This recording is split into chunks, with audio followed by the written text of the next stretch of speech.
tin had been nailed to the inside face of a wall stud, from the inside of the wall cavity outward, with 4 square-cut iron nails. To have driven those nails the way they had been driven, a person would have had to reach her arm into the wall cavity through the chinking gap and hammer blind, by feel. With the head of her hammer turned at an angle her wrist could not have held for very long. The work would have taken some time. The chinking gap would have had to be opened first and packed back afterward. The person doing it would have known the chinking would not be opened again in her lifetime. The person doing it was my great-aunt Verlin Compton, age 22, on the morning of October 13th, 1947. In the 4 hours before she walked out of the cabin with the rest of her family and never came back. I am telling you about the tin first, because the tin is what we found. I am going to tell you about everything else in the order in which we learned it, which is the reverse of the order in which it happened, which is the only order in which it could be told. My brother Holt found the tin on the 2nd day of March, 2023, at 3 in the afternoon, while he was removing a section of rotted chinking on the north wall of the cabin. The chinking had been there since 1898, except for one section of it, about 4 feet long at chest height, that had been replaced in October of 1947 by someone who had not done quite as good a job of mixing the daub as the original builder. Holt is a carpenter. He saw the seam in the chinking the first time we walked the cabin together in November of 2022. He pointed it out to me. He said, "Marin, somebody opened this wall and closed it back, and they did it in a hurry. We're going to find out why when we restore it." I had said, "All right, let's find out." That was the 2nd of November. We had bought the cabin and the surrounding 27 acres from a distant cousin who had let it go for taxes, and we had bought it as a memorial project, a place to put the family name back into the family land. And we had started the restoration in February of 2023 with the intention of finishing the cabin by the following autumn. We had been at it about 3 weeks when Holt got to the chinking on the north wall. He found the tin at 3 in the afternoon on a Thursday. He came across the yard to where I was sanding floorboards on the porch, and he stood there with the tin in his hands, not saying anything, and after a minute, I put the sander down and I said, "What is it?" Holt said, "I don't know yet. There's a name scratched on the lid." I took the tin from him. The tin was a small, flat tobacco tin, the kind that used to hold a 1/4 pound of pipe tobacco. The lid had been sealed with a thick line of beeswax around the rim, and the wax was still intact. And pressed into the wax on the front face of the lid was the impression of a left thumbprint, and scratched into the metal of the lid below the thumbprint, in capital letters made with the point of a kitchen knife, was the name Verlin Compton. Verlin Compton was my grandmother Beryl's older sister. She was born in this cabin in 1924. She lived in this cabin until October of 1947, when she left it at the age of 22 with her parents and her grandmother and her 3 siblings and her sister's husband, 8 people in 2 wagons in the dawn hours of the 13th, and the family relocated to Lenoir in Caldwell County, and Verlin lived another 42 years in Lenoir, working as a billing clerk for a furniture company, never married, never returning to McDowell County, and died of pneumonia in March of 1989 at the age of 65. She was buried in Forest Hill Cemetery in Lenoir, next to her parents. My grandmother Beryl, who was 14 years old in October of 1947 and who lived another 68 years after the family left this cabin, never once in those 68 years said the name of this cabin in my hearing or in the hearing of any of her children, and never once mentioned what had happened in October of 1947, and died in March of 2015 at the age of 85, having taken with her whatever she had known. I am telling you about Beryl because Beryl is the reason I am angry. I am 39 years old. My brother Holt is 42. We have inherited a piece of ground and a cabin and a tin and a journal, and we have learned in the last 6 months what the journal says, and we have decided to tell what we learned, because we have come to the conclusion that the silence our grandmother carried for 68 years was not the right thing to carry, and that we are not going to be the next people to carry it. I want to be precise about what I am calling silence. I am not calling it grief. I am not calling it discretion. I am not calling it the proper modesty of a woman of her generation, of a woman of her. I am calling it the deliberate withholding from her own children and grandchildren of a piece of family history that the family had committed a great wrong to be able to walk away from, and the deliberate concealment of that wrong by means of moving to a town 100 miles away and never speaking of where the family had come from. I am calling it what it was. The tin held a journal. The journal was a small, leather-bound diary, about 4 inches by 6, with a brass clasp that was no longer holding because the leather of the binding strap had cracked through. The journal contained 41 entries, written on alternating pages, beginning on January 19th, 1944, and ending on October 12th, 1947. The entries are in Verlin Compton's hand, which is small and careful and slanted to the right. The early entries are in Standard English. The later entries are mostly in shorthand.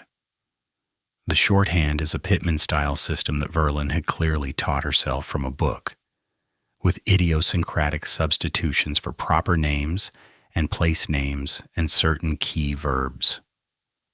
The last entry, written on the morning of October the 12th, 1947, is entirely in shorthand, and it took my brother and me 4 days to decode it, working from a 1936 edition of Sir Isaac Pitman's Shorthand Instructor that we ordered from a used bookseller in Asheville, and from a key that Verlin had hidden in the back inside cover of the journal in case anyone found the journal and needed to read it. I want to make something clear about the order in which I am going to tell you the rest. The journal reads forward in time from January 1944 to October 1947.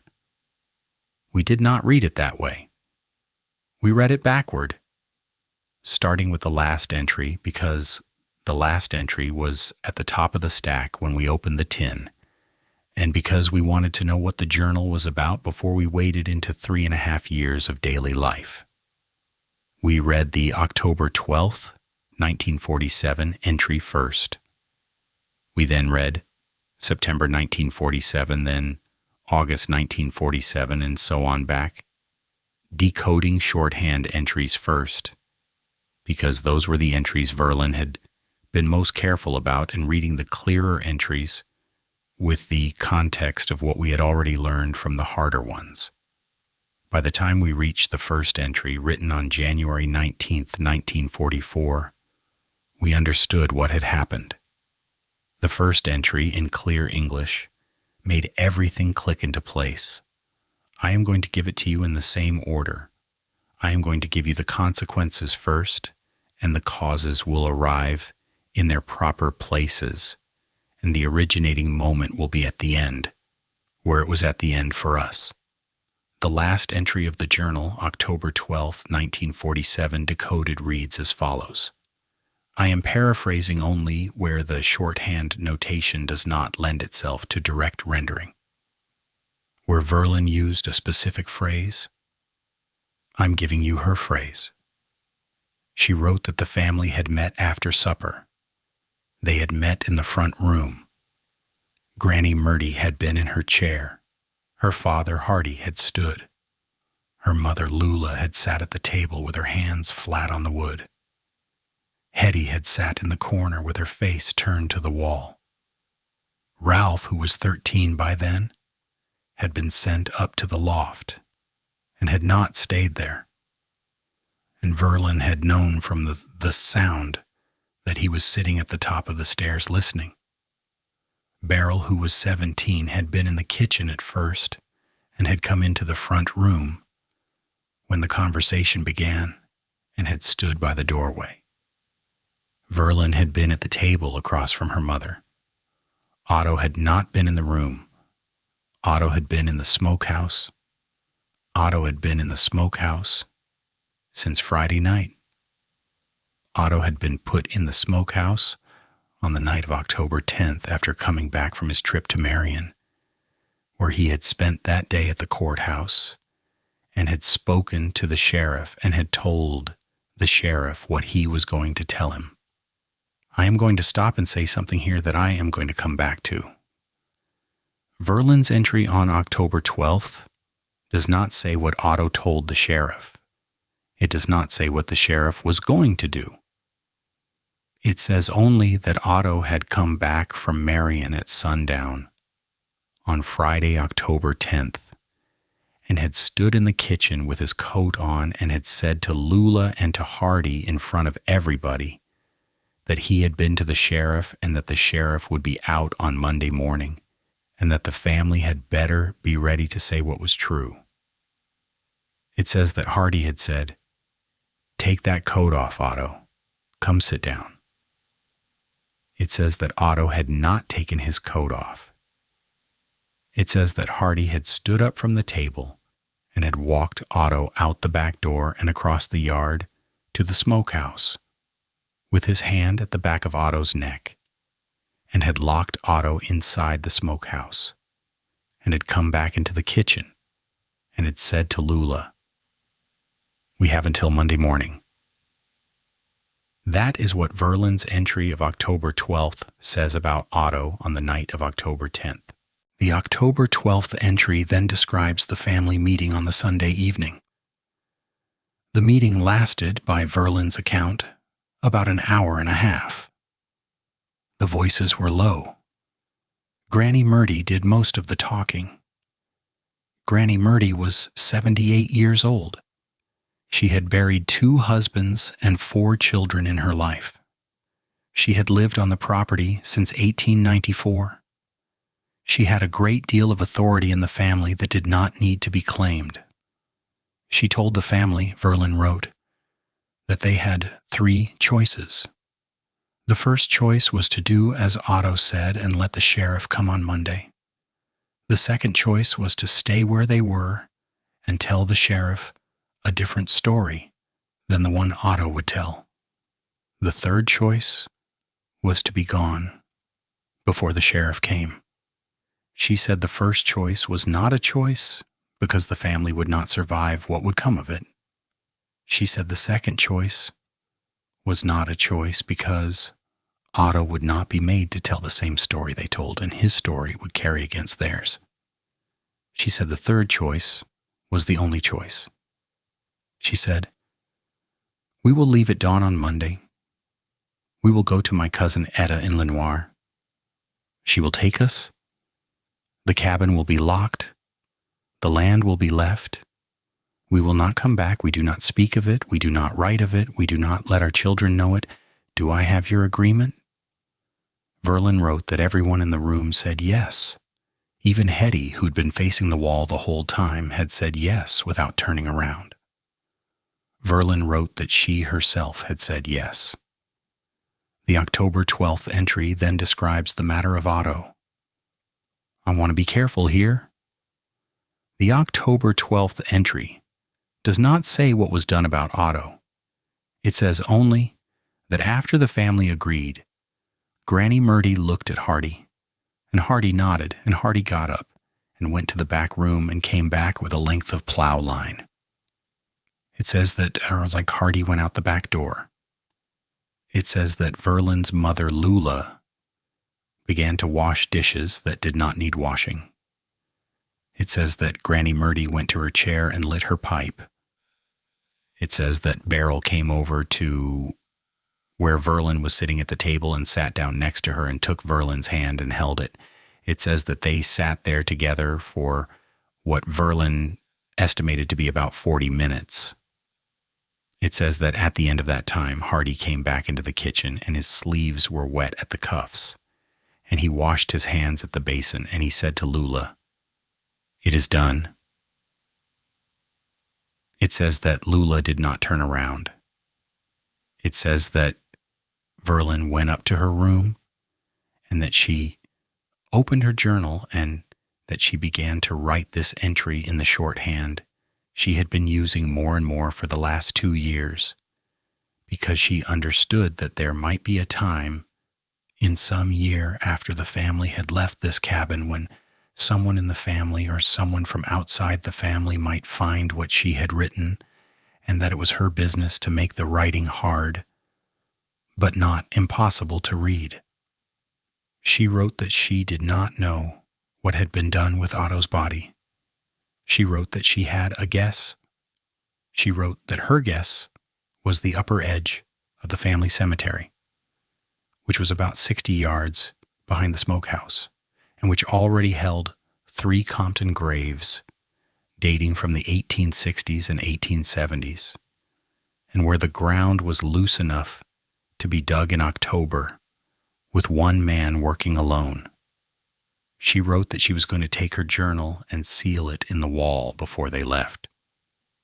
She wrote that she had picked the wall. She wrote that she had picked the place. She wrote that she did not know who would find it, but that she hoped someone would eventually, in a time when finding it would not destroy anyone living. She wrote that she had not been able to stop any of what had been done. She wrote that she was making this record so that the doing would not be the last thing about any of them. That was the last entry of the journal. It was the first entry we read. I want to tell you what my brother and I did after we finished decoding it. We sat at the kitchen table in the cabin, which is the same kitchen table the family had sat at on October 12th, 1947, because the table had been left when they had left. And we did not say anything for some minutes. And then Holt got up and walked outside. He walked across the yard to the smokehouse. The smokehouse was still standing. It is the smaller of the 2 outbuildings, hand-hewn poplar with a shake roof, and it had not been used in many decades, but it was structurally sound. Holt opened the door. The smokehouse was empty. There were the iron hooks in the ceiling beam, and there was the salt trough along the wall, and there was nothing else. Holt stood in the doorway for a while. He came back across the yard. He came into the kitchen. He said, "Marin, tomorrow we walk the cemetery." We walked it the next morning. The cemetery was 63 yards behind the smokehouse, which matched Verlin's estimate. The 3 marked Compton graves dated from 1864, 1867, and 1879, and were the graves of 3 of Granny Murdy's husband's siblings, all children, all under the age of 6.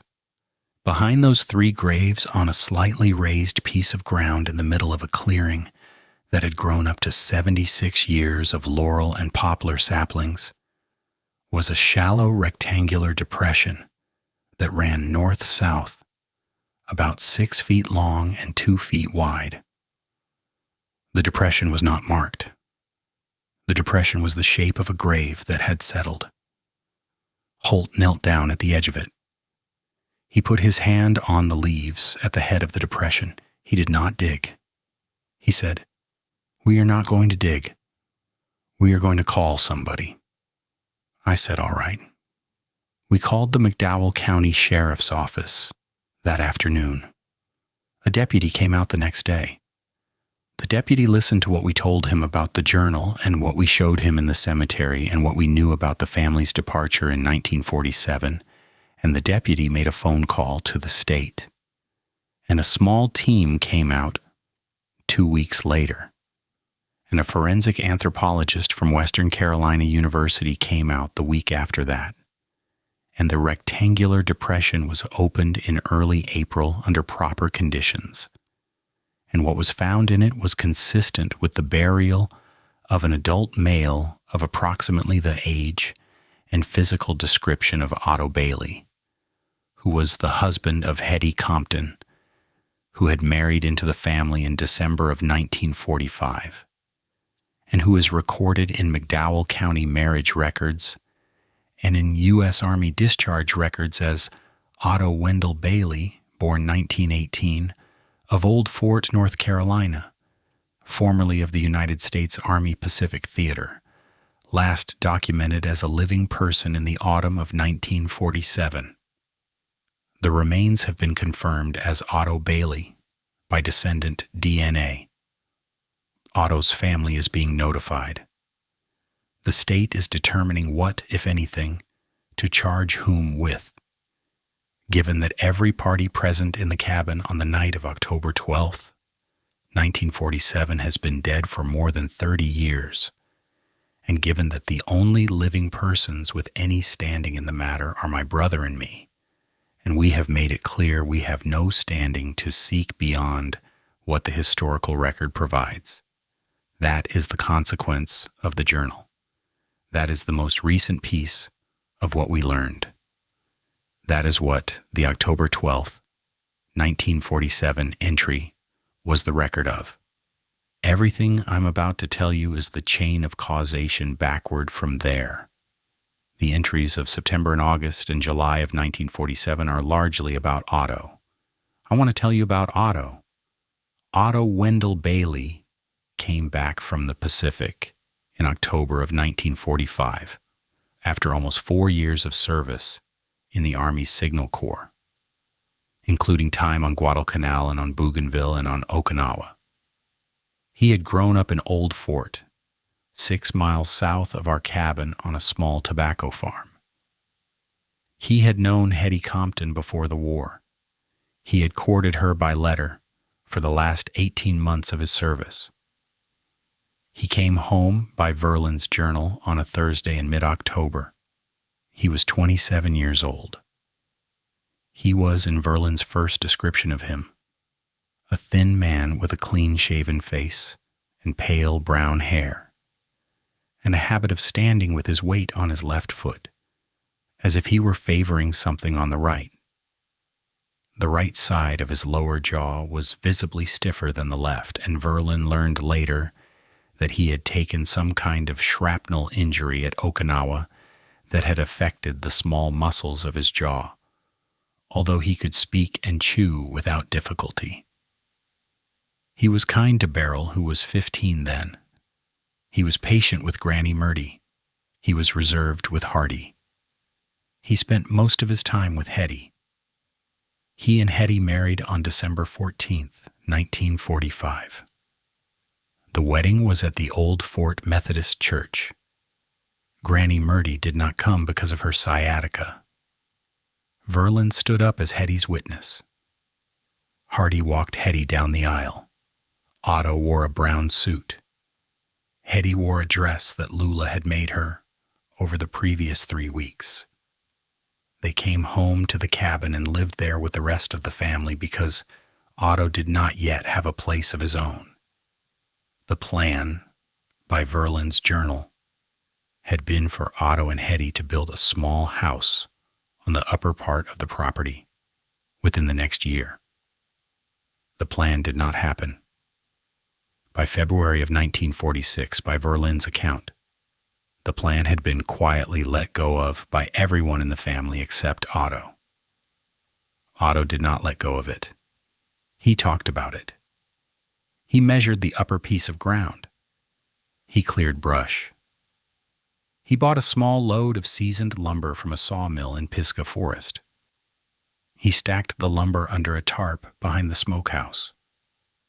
The lumber was still there in October of 1947 when the family left. The lumber is still there now, what's left of it, in a low mound under the laurel. I want to tell you what Otto's relationship to Hetty looked like, by Verlin's account, in the first year of their marriage. Hetty was 26 when she married Otto. She had been, Verlin wrote, a quiet older sister for as long as Verlin had been alive. She had taken on most of the household management when Lula's hearing had begun to fade in the late 1930s. She was, by Verlin's description, a careful person who did not laugh easily, but who had a steady, kind smile that was not the same as a laugh, and that the people who loved her had learned to read. Verlin loved her. Beryl loved her. Verlin's journal had no negative words about Hetty before October of 1945. After October of 1945, Verlin's journal has fewer words about Hetty. The decrease is gradual and obvious in retrospect. In the year before Otto's return, Hetty was mentioned in nearly every entry. In the year after, she is mentioned about a third as often, and the mentions are flatter. She helped with the canning. She sat with Granny in the evening. She walked down to the spring with Otto.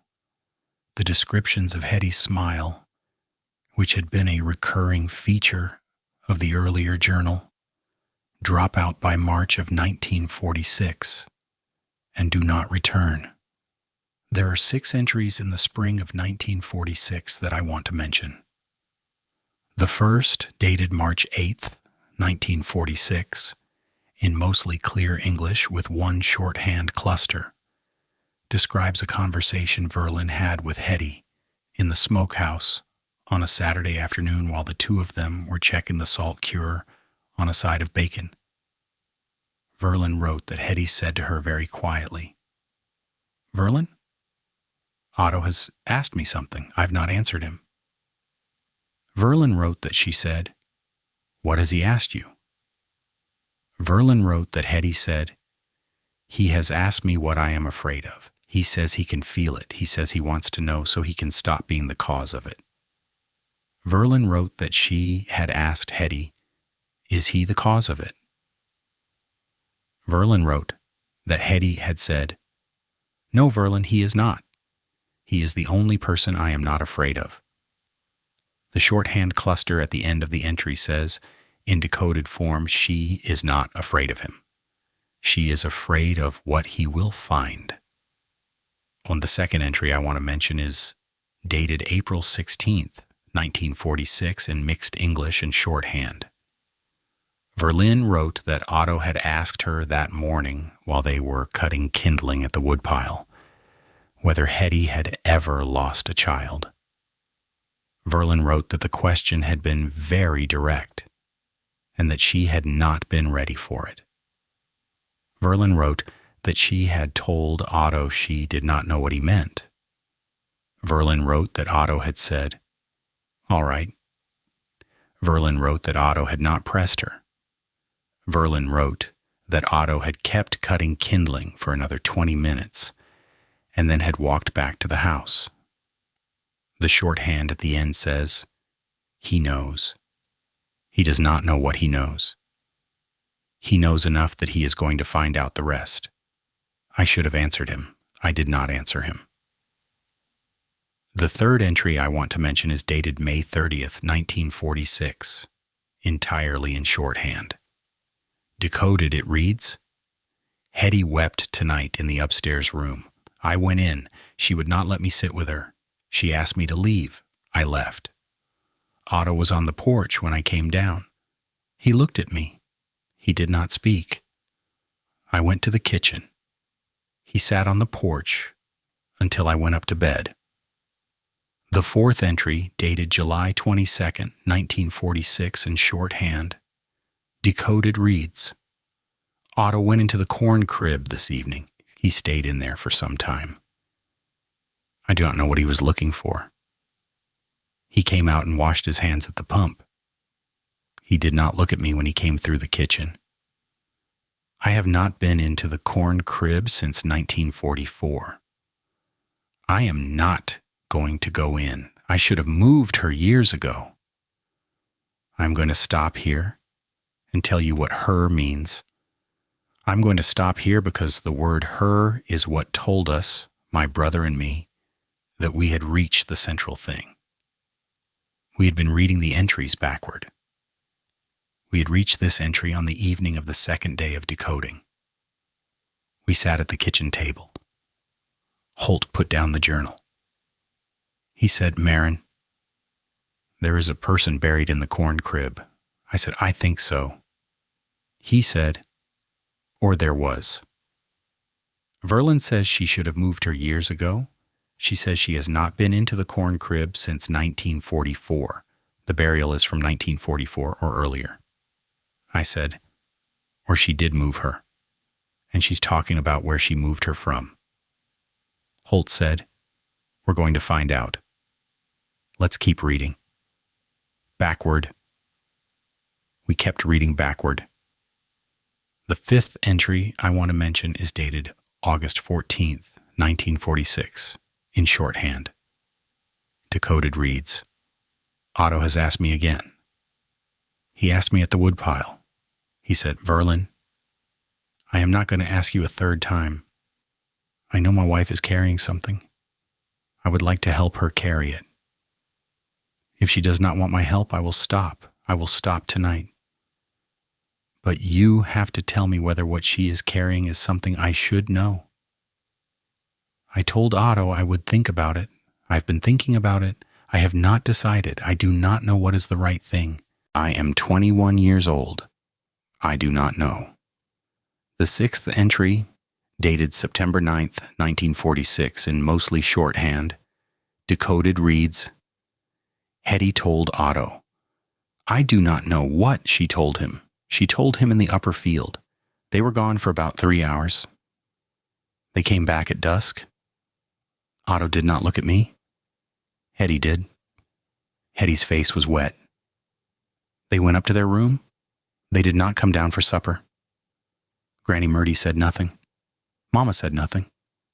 Daddy was in Watauga still. I have been a coward for 2.5 years. Hetty is braver than I am." That is the September 9th, 1946 entry. From that entry forward by Verlin's record, Otto knew. He knew what. He knew where. He did not know yet what he was going to do. The entries through the autumn and winter of 1946 and the spring and summer of 1947 are the record of Otto's slow accumulation toward action. He did not act quickly. He did not act publicly for a long time. He spent the late autumn of 1946 in long, quiet conversations with Hetty. He spent the winter of 1946 to 1947 building a small wooden bench, which is still on the porch of the cabin, and which I am sitting on now to write this, by hand, with a draw knife and a wood plane that we found in the smokehouse last March. He spent the spring of 1947 working with Hardy on the lower fence, and the journal records that the two men talked while they worked, and that the talk grew over those months into a kind of argument, although Verlin did not hear the substance of it, because the work was done at the lower end of the property. By June of 1947, Otto had begun to talk in the kitchen in front of Lula and Granny Murdy about what he believed should be done. He believed, by Verlin's account, that the family should bring what was hidden into the open.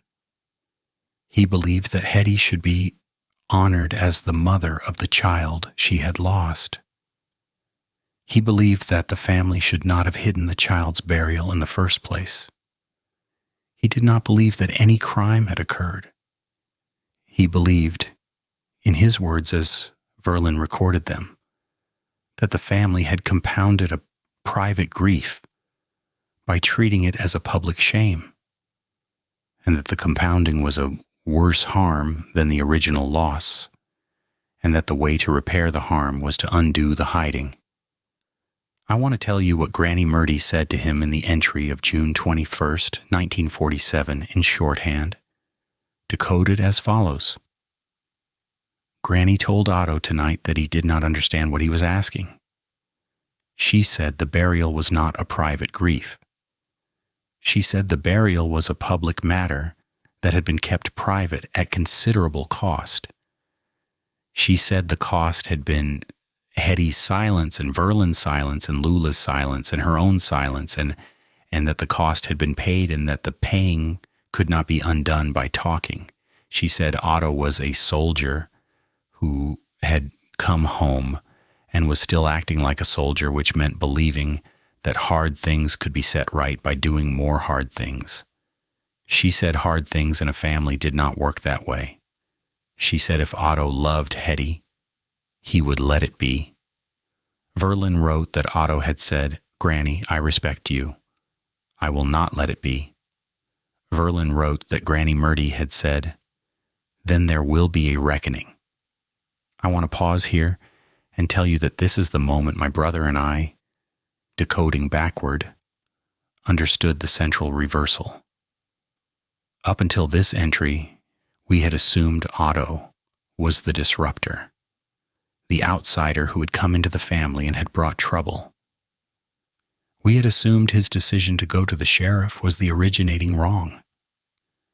We had assumed the family's leaving in October was, while wrong in its own way, a response to a chain of escalations that Otto had set in motion.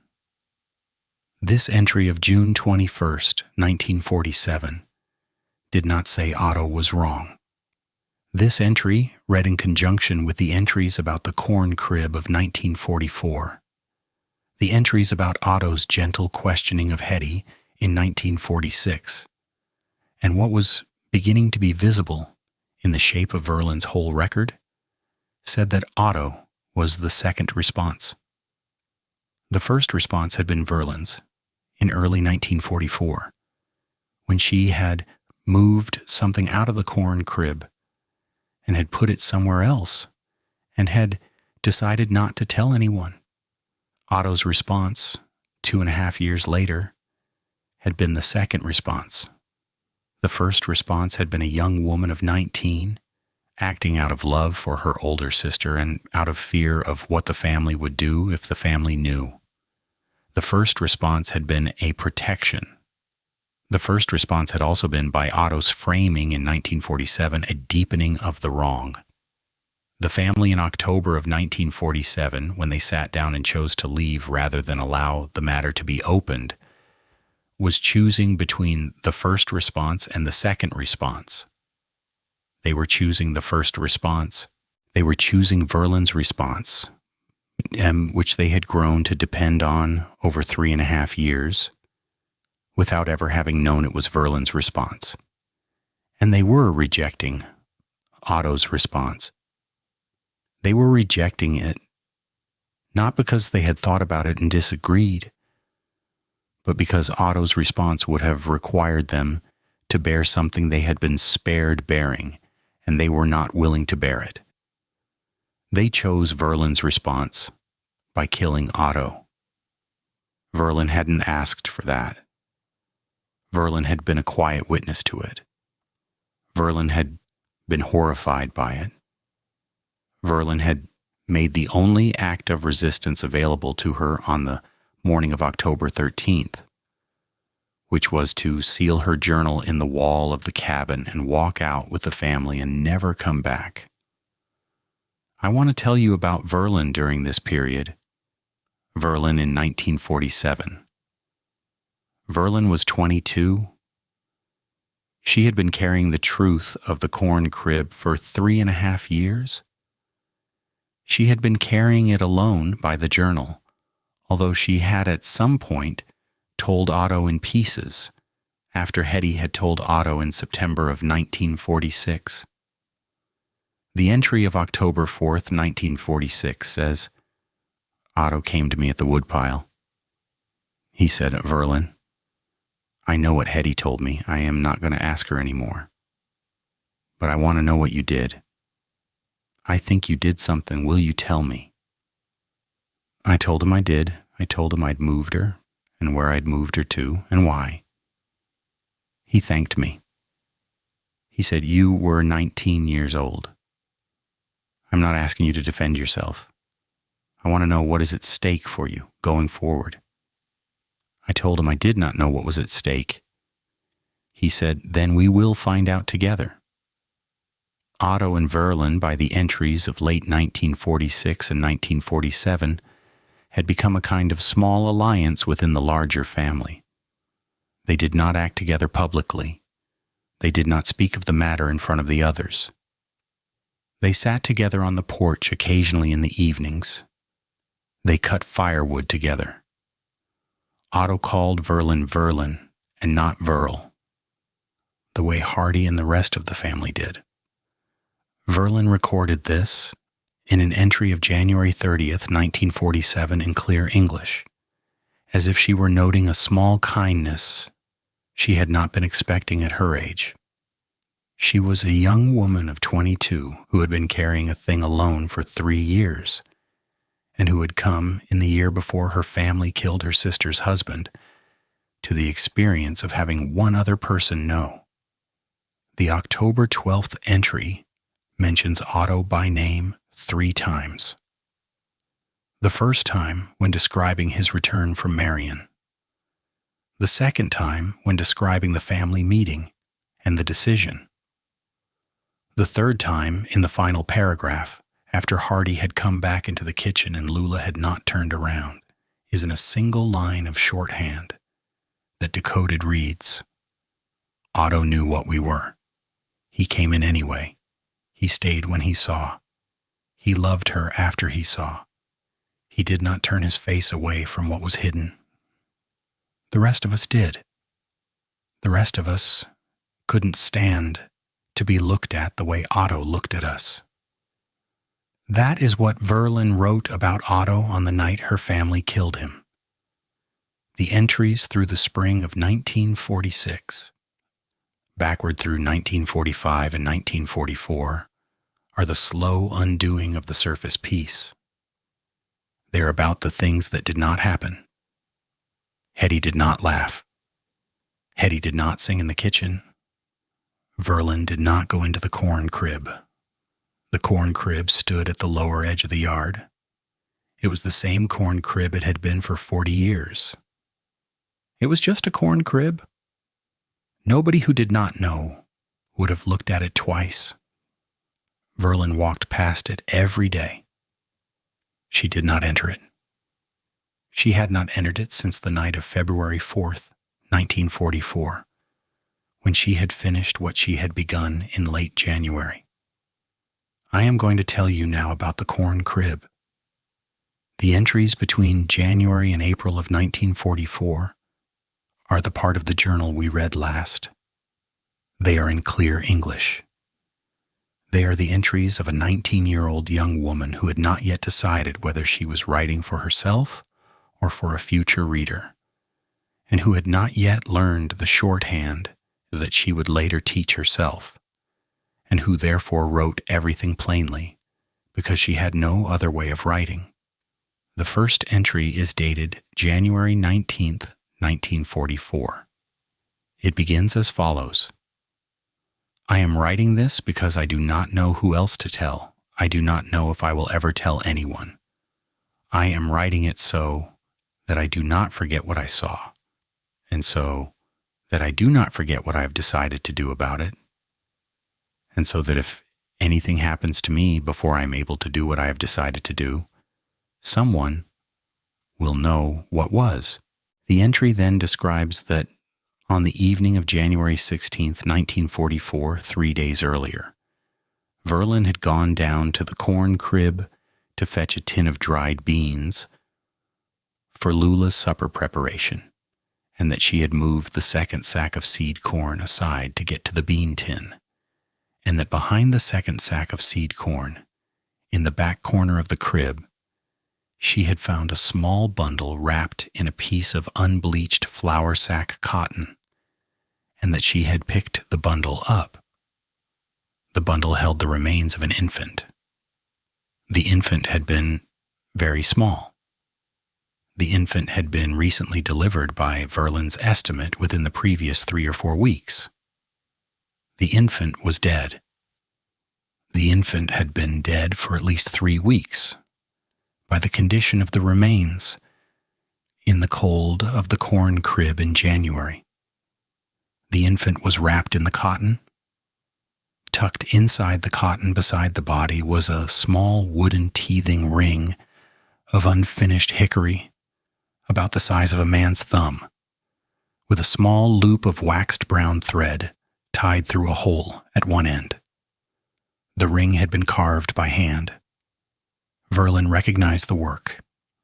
The ring had been carved by Hetty. Hetty had been working on it through the autumn. Verlin had not asked why Hetty was carving a teething ring. Verlin wrote, "I knew at once whose child she was.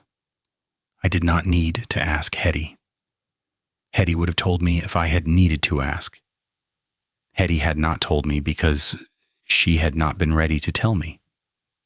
I understood that I had taken something from her by finding what I'd found, and I understood that the way I gave it back to her was by not telling her I had found it and by acting on what I had found in a way that would mean she did not have to act on it." The entry continues.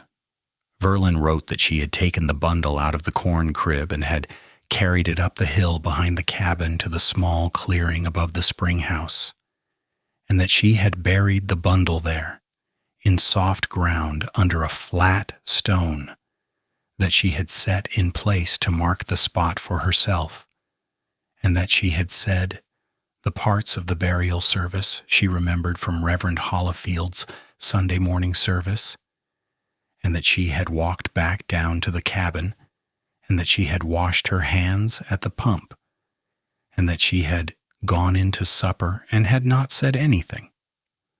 The first entry ends with the following sentences. They are the last sentences we read. They are the originating moment. I do not know who the father was. I do not need to know.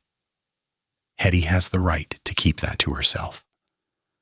I have decided that I will not ask her, and I will not tell her I know, and I will not speak of this to Granny or to Mama or to Daddy or to Beryl or to Ralph or to any person living. I have decided that the burial I made tonight is my burial, and that what I did for my sister tonight is something my sister will not learn I did, and that this is the form love is going to take in this house. I have decided that I am going to keep this journal in case I am wrong. I am going to write down what happens going forward so that if I am wrong, someone will know what was. I do not think I am wrong tonight. I think I may turn out to be wrong over time. The shape of the wrong is something I cannot see yet from where I am sitting. I am sitting at the kitchen table. It is past midnight. Everyone is asleep upstairs. The corn crib is empty. My sister is at peace, as far as she knows. I am 19 years old. I'm going to put down my pen now and go up to bed. That is the originating event. That is what was in the corn crib. That is what Verlin Compton did about it in the early hours of January 17th, 1944. I am going to come back to 23 now to finish. After my brother and I had finished reading the journal in reverse and had reached the first entry, we sat at the kitchen table for a long time. It was the third week of March. The cabin had been ours by the legal documents for 5 months. By the journal, the cabin had been the property of our family for 125 years. The journal had been in the wall for 76 years. The corn crib was still standing at the lower edge of the yard. The spring house was still standing on the slope above the cabin, where the small spring came out under the laurel. The small clearing above the spring house was still there, although it was now full of poplar saplings. We walked up to the clearing in the afternoon. We found the flat stone. The stone was about the size of a dinner plate. The stone had moss on it. The stone was set into the ground at a slight angle, the way someone who was 19 years old and who was working alone in the dark in January would have said it. The stone had a small chip on one corner that looked recent. We stood at the stone for a few minutes. We did not move it. We are not going to move it. The state archaeologist who looked at the property in April recommended we leave it. The remains under the stone, if any are still there, are the remains of a child whose mother loved her and made her a teething ring before she died. The remains are at peace as far as the family can offer them peace, and we are not going to disturb them. We did go into the corn crib. The corn crib was nearly empty. There was an old grain shovel leaning in the corner. There was a small pile of mouse-chewed seed corn from some forgotten last filling. There was, on a beam at the back of the crib in the corner where Verlin had described finding the bundle, a single piece of unbleached flour sack cotton folded once that had been tucked behind the beam where it would not be seen. The cotton was old. It had been there since 1944, or close to it. It had been left there by either Hetty or Verlin, I do not know which. Tucked into the fold of the cotton was a small hickory teething ring, hand-carved with a loop of waxed brown thread through a hole at the upper end. The wood was darkened with age. The thread had survived. There had been two. Verlin had written that the teething ring had been in the bundle. Hetty had carved a second one. Hetty had left the second one where the first one had been. Hetty had been the one to leave it. She had been the one who had been carrying the loss through the years that followed. And she had been the one who had not been able to stop knowing, even after Verlin had moved the bundle, and she had wanted there to be something in the corn crib for her to come back to.